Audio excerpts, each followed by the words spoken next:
Imagine a man who has everything, an empire, armies that move at his word, wealth beyond counting, a name spoken with both admiration and fear.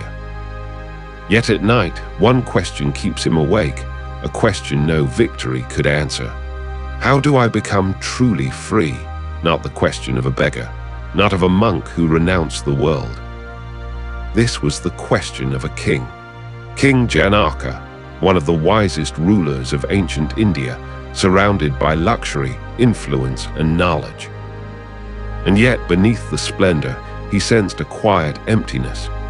More than 2,000 years ago, he took this question not to a priest, not to a politician, not to a general, but to a young sage named Ashtavakra. He didn't ask for wealth or power. He already possessed both. Instead, he asked how one attains true liberation, how wisdom arises, and how a person becomes free from the suffering created by their own mind. He expected an answer built on rituals, discipline, years of practice, perhaps even abandoning his kingdom. Instead, the sage said something so simple it overturned everything he believed about freedom. Not about changing the world, but about seeing the one who believes the world must change. And that is where our journey begins. Ask what's keeping you from being free, and the answer comes fast. My job, my finances, my anxiety, my responsibilities. It sounds reasonable. Suffering often does have external causes, but notice what quietly follows every achievement. The student believes freedom begins after graduation. The graduate believes it begins after the right career. The employee waits for the promotion. The executive waits for retirement. Every destination promises the same reward. Then you'll finally be free. And yet the destination always becomes another starting point. The finish line quietly moves. The satisfaction fades, and the mind invents a new condition for happiness. Psychologists have a name for this: hedonic adaptation. We adjust to almost any circumstance, no matter how extraordinary it once felt. What looked like a miracle yesterday becomes ordinary tomorrow. The mind is always adjusting, always comparing, always searching for what's missing, convinced the next achievement will finally silence its restlessness. But what if the problem isn't that life keeps changing? What if the problem is that the mind refuses to stop chasing? Imagine filling a bucket with water while there's a hole in the bottom. You don't question the bucket, you just pour faster. A bigger house, a better reputation, more knowledge, more experience, more certainty. For a while it feels like the bucket is filling, but it always empties again. So we blame the water. We rarely stop to examine the hole. This is the invisible prison, not the world, but the habit of believing fulfillment is always one step away. King Janaka understood this better than most. He'd already achieved what people spend a lifetime pursuing. If wealth could free a person, he should have been free. If power could, he should have been free. If knowledge alone could, he had access to the greatest minds of his age. And yet one question still haunted him. Why is my mind still searching? That question has survived for thousands of years because it was never only a king's question. It belongs to anyone who ever reached a goal, only to find the peace they expected had quietly slipped away. This is where Ashtavakra does something extraordinary. He doesn't offer Janaka a higher goal or a more refined desire or a more spiritual identity. He turns the entire search inside out and asks him to investigate something we almost never question. Who is the one who believes it is incomplete? Before searching for freedom, find the one who claims to be imprisoned. Because if that identity is misunderstood, every search that begins from it is destined to continue forever. Most teachers would have given Janaka a method: meditate for years, control your desires, perform sacred rituals, discipline your mind, become a better person. All paths of self-improvement, but Ashtavakra points somewhere else entirely.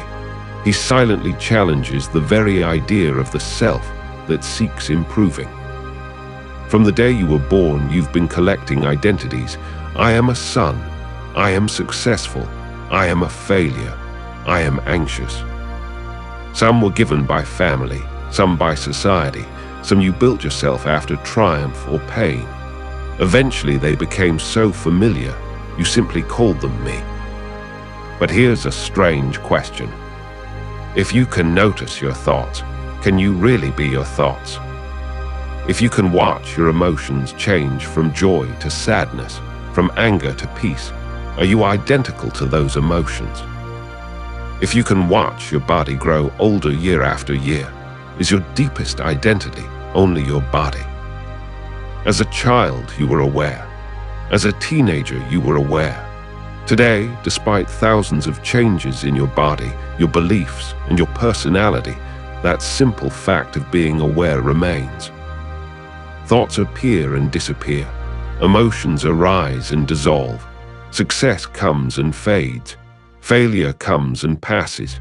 But the awareness in which all of it happens quietly remains untouched.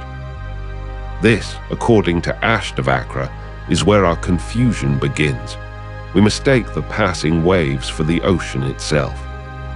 Every thought says, "This is me." Every emotion insists, "This is who I am." And because we believe these voices, our inner peace rises and falls with every event. Picture a movie theater. War, love, loss, victory flash across the screen. Characters laugh and cry.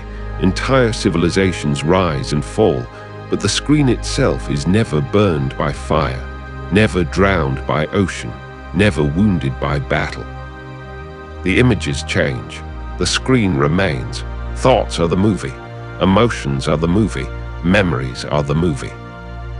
Even the personality you've spent your whole life defending is part of the movie. But the awareness in which all of this appears stays untouched. Ever caught yourself thinking, "I don't know why I'm thinking this"? Something noticed the thought. Ever said, "I was overwhelmed by anger"?